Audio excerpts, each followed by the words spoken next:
What a night. What an absolute night in European football.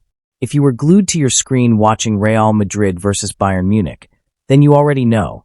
That was not just a Champions League quarterfinal, that was a statement.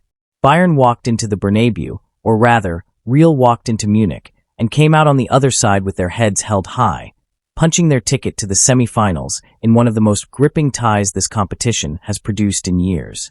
We'll get deep into that, and we'll cover the 10 biggest stories shaking up the football world right now. So stay locked in, because this one's going to be worth every second. And before we dive in, genuinely, if you enjoy what we do here, drop a like on this video. We only just crossed 5,000 likes on April 8th, and honestly, it took way too long to get there. So today, let's make it happen faster. I'm putting my faith in you, and yes, I may or may not be logging into a second account to boost the numbers myself. No shame. Now grab something to eat, get comfortable, and let's get into it. Starting with a story that's been quietly simmering at St. James Park, and it's about to boil over. Eddie Howe's position at Newcastle is, let's say, complicated. The results haven't been good enough, European football slipped through their fingers this season, and frustration is building. But here's the thing, the club isn't going to pull the trigger mid-season. They're going to wait, let the campaign play out, and then sit down in the summer to have that conversation about what comes next.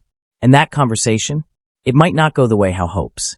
Because the names being floated around inside that boardroom are fascinating. Anthony Irola has been mentioned as someone who fits the profile Newcastle want. High energy, aggressive pressing, vertical football at pace.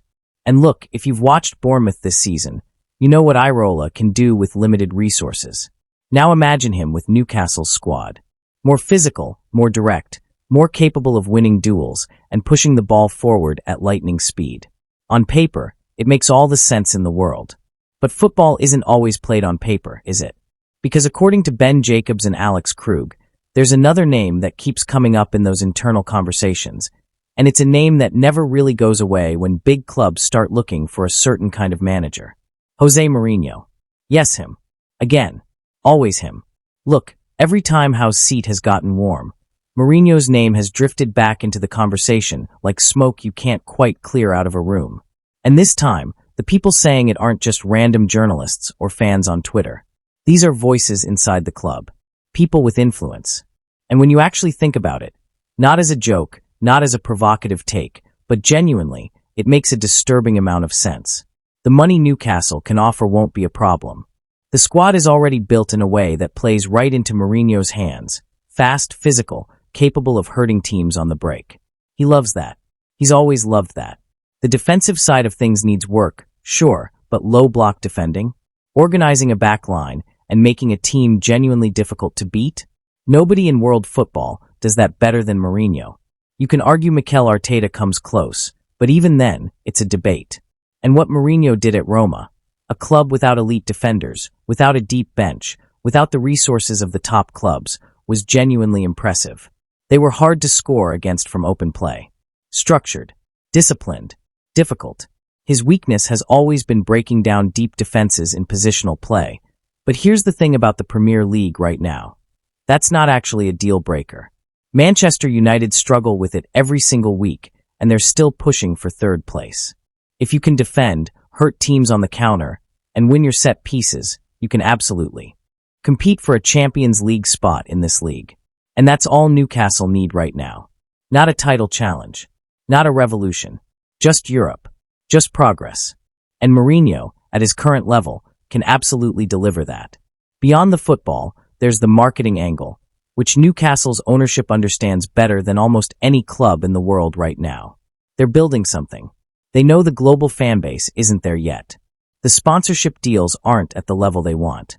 And Mourinho, love him or hate him, is box office. His appointment alone would make international headlines. Every press conference would go viral. Every touchline reaction, every pointed comment, every mind game directed at a rival manager. All of it would keep Newcastle in the conversation globally in a way that very few coaches could achieve. And then there's the personal side of it. Mourinho's family is based in England. He's never hidden the fact that he considers it home. Coming back to the Premier League wouldn't just be a professional decision for him. It would feel like coming home. And if things go well at Newcastle, the doors that could open for him afterward are remarkable. Either he builds something genuinely special at St. James Park, or he uses it as a launchpad back to the absolute elite. Both outcomes are possible. Both outcomes benefit him. It's the kind of situation where the stars are lining up, and the only question is whether both sides want to pull the trigger. Watch this space, because this story isn't going away. Now shifting gears, and we're heading to France, where the relationship between football clubs and their so-called supporters has descended into something genuinely disturbing. This isn't a new problem in League One, but what's been happening recently crosses a line that should concern everyone in the game. Cast your mind back to December, when Nice was going through a rough patch. A string of bad results, performances that weren't good enough, and a frustrated fan base that decided the best course of action was to storm the club's training ground and take matters into their own hands. I wish I was exaggerating. They spat on players. They physically attacked them. Jeremy Boga and Tarim Maffi were among those targeted, and the fallout was immediate and severe. Maffi wanted out. He couldn't stay in an environment like that, and honestly, who could blame him? He left for Porto.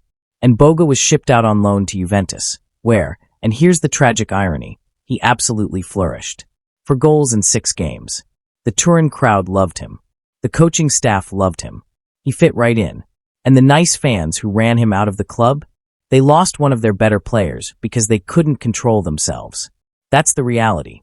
That's what fan violence actually produces. It destroys the thing you claim to love. But it happened again. Different club, same sickness. This time it was Reims, and the details are chilling. A group of ultras, some of them masked, some of them carrying makeshift weapons, broke into the club's training facility in the early hours of the morning, waiting for the team to return from a match at Laval. This wasn't a spontaneous moment of passion. This was premeditated. This was planned. People sat down, decided they were going to do this, and then went and did it.